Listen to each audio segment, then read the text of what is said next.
Hello and welcome back. In today's video, we're diving into the spine-chilling world of Creepshow, the awesome successor and sister series to Tales from the Crypt. Get ready for a triple dose of horror, humor, and that signature Creepshow camp as we recap 3 unforgettable tales that'll leave you sleeping with the lights on. There are many great stories, but these 3 are among the highest rated segments. I hope it goes without saying that these are just recap reviews. If you're looking to watch the full episodes, I'll have links in the description below. But with all that out of the way, let's get to it. Our first segment is titled The Finger, from Season 1, Episode 2, originally releasing on October 3rd, 2019. Clark Wilson is not exactly the picture of stability. He's recently divorced, recently unemployed, and spends his time wandering the streets of Los Angeles, combing sidewalks and alleyways for discarded treasures. Anything he can take home and add to his ever-growing collection of random junk. He narrates his life to us with a dry, wry humor, the kind that comes from someone who's fully aware of his descent, but too far gone to fight it. One evening, during one of his scavenging strolls, he spots something unusual on the ground, a dismembered finger. Not a fake one, not a Halloween prop, a real, but ultimately unidentifiable finger. Most people would run. Clark? He wraps it up in a paper towel, takes it home, and drops it in a Tupperware container. Because of course he does. He puts it in the fridge, snaps on the lid, and goes about his sad, cluttered life. A day or two later, he checks on the finger and finds something astonishing. It's grown. It now has a knuckle. It's lengthened, changed. Fascinated, and not even particularly alarmed, Clark begins to feed it scraps, bits of food, beer, whatever he has lying around. The thing keeps growing. Before long, it becomes clear this isn't just a severed finger, it's some kind of creature. A creature that seems to adore Clark. Eventually, the finger becomes what Clark names Bob. Bob is small, reptilian, with an almost cat-like affection for Clark. He purrs, chirps, makes strange little happy noises. Bob seems protective too, watching Clark carefully, especially when his mood dips. Clark's voiceover takes on a tone of weary affection, like he's found the only thing in his life that actually understands him. But here's the twist. Bob doesn't just love Clark. He defends him. Aggressively. Violently. When Clark is mistreated, like when a delivery guy disrespects him, or when a barista gives him attitude, Bob doesn't forget. These people begin turning up dead. Gruesomely so. And Clark slowly pieces it together. At first he's confused. He wonders if it's coincidence. But then the police show up. They suspect Clark might be involved in several deaths around the city. The bodies are mutilated, torn apart in ways that don't make logical sense. The cops don't have enough to arrest him, but the pressure is building. Still, Bob keeps growing. He hides during the day, showing up when Clark needs him, like a vengeful pet monster. As things spiral, Clark starts to fracture even more. His narration becomes more erratic, more paranoid. He starts talking to Bob like he's a roommate, like he's the only person who hasn't let him down. He makes peace with the idea that Bob is a killer. One night he tries to discipline Bob, to set boundaries, to explain that not every slight needs to be avenged with evisceration. Bob just cocks his little head, confused, innocent. It's clear that Clark isn't in control anymore, if he ever was. Bob is something else. Something old, maybe. Something primal. Eventually, Clark's home becomes a crime scene. The cops raid it, expecting to find evidence of a serial killer. And they find plenty of gore. Bones, blood remains from Bob's feeding frenzies. But Bob's gone, vanished into the shadows. Clark, arrested and restrained in an interrogation room, sits calmly, almost blissfully, telling us this whole story as if we're his therapist or confessor. He knows he sounds crazy. He knows what it all looks like. But he doesn't care. He has Bob, and Bob is out there somewhere, probably waiting for him, probably watching even now. Maybe he'll save Clark again. Maybe he's already planning it. Clark smiles, his eyes glassy and tired. You never know who your real friends are, he says, until they start killing for you. And that's where it ends. The entire segment plays like a slow descent into madness, or maybe it's a love story. A love story between a man and his finger monster. It works so well because DJ Qualls brings this nervous, awkward energy that shifts perfectly from comic relief to quiet menace. You never really know if Clark is crazy, or if Bob is real, or if this is some combination of psychosis and supernatural horror. And that ambiguity is what makes it feel like classic Creepshow. Dark, strange, and just a little sad. The blood and violence are there, sure, but it's the loneliness, the absurdity, the what would I do factor that keeps you watching. It's funny until it's not, and then it's funny again in a sick kind of way.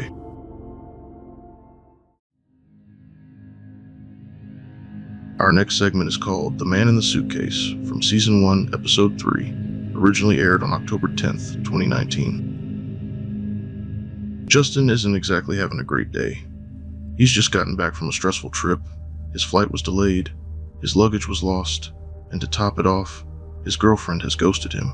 We meet him at the airport as he grabs a random old suitcase from the baggage claim.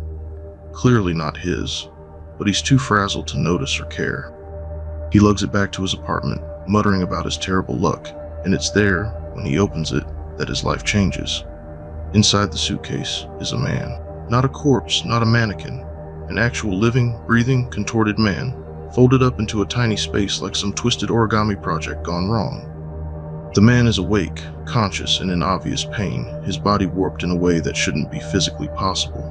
Justin freaks out, as any sane person would, but the man doesn't lash out. He groans, pleads, and when Justin touches him to help, the man lets out a sharp cry, and a gold coin drops from his mouth. Justin's shock turns to fascination, then temptation. He touches the man again. Same thing, another pained moan, another coin. These aren't chocolate coins either. Real, heavy, shiny gold. Justin, being a broke college kid, doesn't exactly walk away. He debates calling the cops. Then he debates calling a doctor. But mostly he just starts thinking about the money. He tells himself he's going to help, he's just figuring things out. He hides the man in the suitcase, gives him water, pokes him occasionally to see if it's consistent. Pain equals gold. The man speaks in riddles, clearly not human, or at least not entirely. He warns Justin about karma, about choices, about how pain can't be exploited without consequence. Justin isn't listening. He calls his friends, Alex and Carla, and lets them in on the discovery. At first, they don't believe him, until they see the man and the gold for themselves. Then it becomes a group effort. They all take turns, testing how much pain results in how much wealth. The more the man suffers, the more gold they get. Justin is hesitant, but Alex and Carla lean in fast. They're not just poking anymore, they're actively torturing the guy, whipping him, shocking him, burning him. Every cry brings more riches, but there's a cost. The man begins to change. His riddles get darker. His eyes start to glow faintly. He begins to hint that he's not just some cursed victim, but something ancient, something powerful. He was folded up, yes, but not by accident, by design, and those who hurt him are being judged. Justin starts feeling guilty. He doesn't want any more part in it. He tries to make Carla and Alex stop, but they're in too deep, drunk on greed. They argue. Tensions rise. Carla wants to sell the man, or rather, rent him out to the highest bidder. She sees this as a business opportunity. Justin sees it as inhumane, and when he tries to free the man, it all blows up. Carla turns on him. Alex sides with her. They tie Justin up and continue hurting the man for profit, and then the man snaps. Not in a loud roaring monster kind of way, but in a quiet, terrifying reveal. His bones unfold, his voice deepens. He stops moaning. He begins to grow, to stretch. He tells them the truth. He is a jinn, a kind of genie, but not the kind you wish from a lamp. The kind born of suffering, karma, and cosmic balance. He was sent here as a test, not for riches, not for gain, but to see who would resist the temptation to torture a stranger for their own benefit. Guess who failed? In the blink of an eye, Alex and Carla are twisted, screaming, folded up like laundry, and shoved into suitcases themselves, ironically contorted just like he had been. We're shown Justin, battered and bruised, but alive. He has a get-well-soon note from the folded man. Because Justin tried to help, he passed the jinn's test. However, we're shown the jinn had been testing many, and many have failed. The jinn checks in multiple bags and boards the plane, off to test more souls.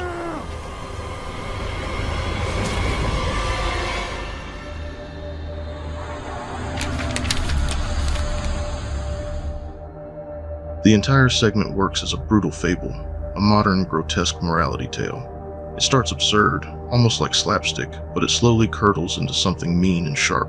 The genius of it lies in how it dangles the carrot of wealth so tantalizingly, and how quickly the characters lose their humanity once the coins start flowing. It's not just about greed, It's about complicity. Justin doesn't hurt the man at first, but he doesn't stop it either. He lets it happen. That subtle message, that letting bad things happen can be just as damning as causing them, is what gives this segment its teeth. The performances are solid across the board, especially from the man in the suitcase himself, who manages to be both pitiful and terrifying. And the final twist is delicious in that classically cruel Creepshow way. Poetic justice wrapped in a horror fantasy shell.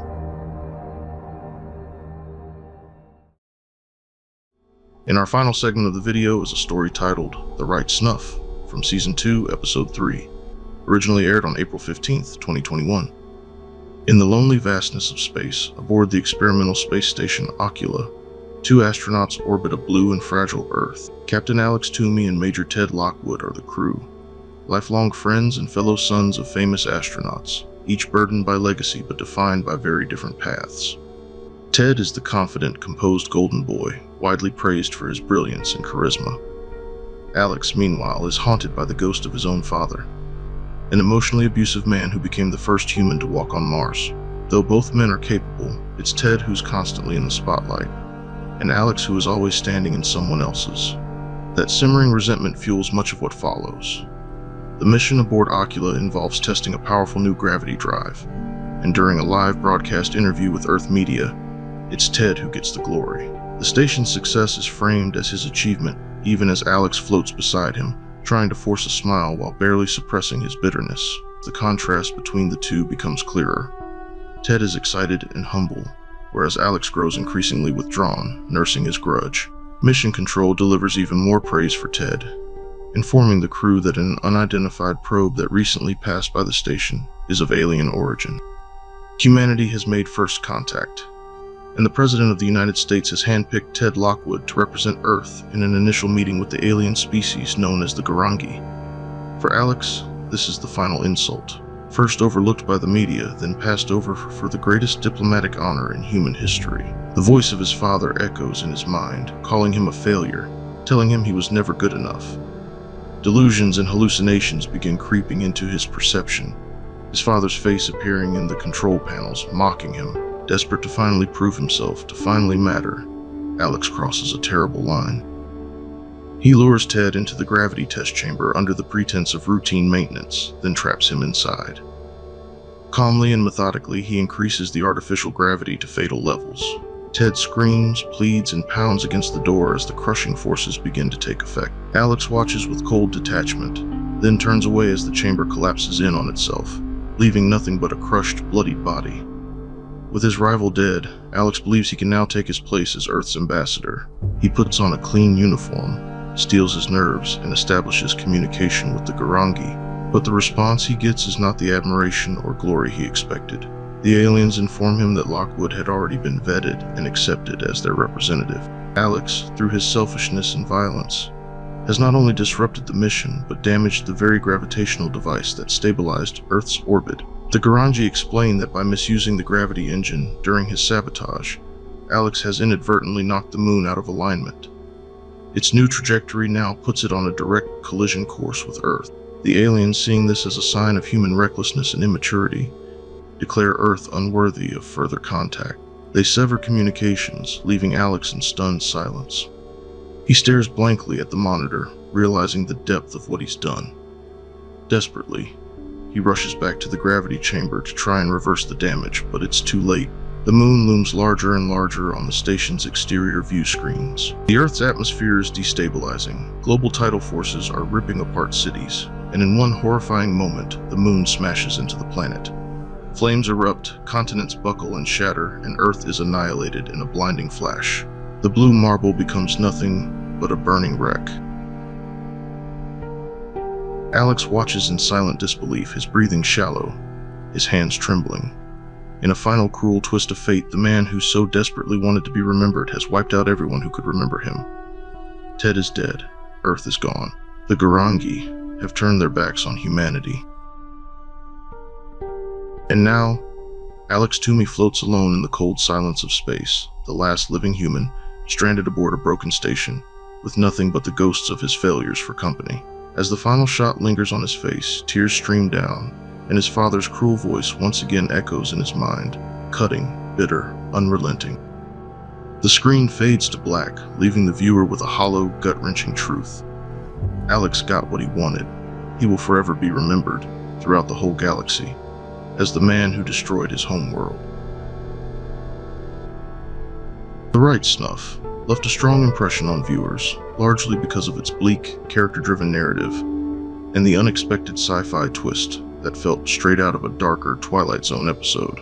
While Creepshow is usually associated with supernatural horror and ironic comeuppance, this segment leaned harder into psychological horror and cosmic-scale consequences, which helped it stand out. Fans praised the performances, particularly by Breckin Meyer as Alex Toomey, for grounding the story in relatable insecurity and bitterness, even in such a heightened setting. The production design was also applauded. The space station felt convincingly claustrophobic, sterile, and cold, amplifying the isolation that drives Alex over the edge.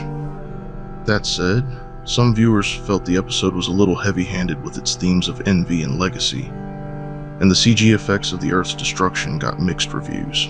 But despite that, it's often cited as one of the most emotionally impactful episodes of the series, particularly for how it doesn't shy away from a brutally hopeless ending. There's no redemption arc here, no second chance, just a man who wanted to be remembered, and ended up as the last whisper of a species. Whether you loved it or found it tragic beyond measure, The Right Snuff earned its place as one of Creepshow's most talked about stories. I just want to say, thank you so much for watching, and if you liked the content and haven't yet, feel free to subscribe. I know it might not seem like it means much, but to me, it lets me know you're enjoying the content and that I should stay the course. But with that seemingly obligatory call to action out of the way, I'll just say, take care, stay safe, and we'll see you in the next one.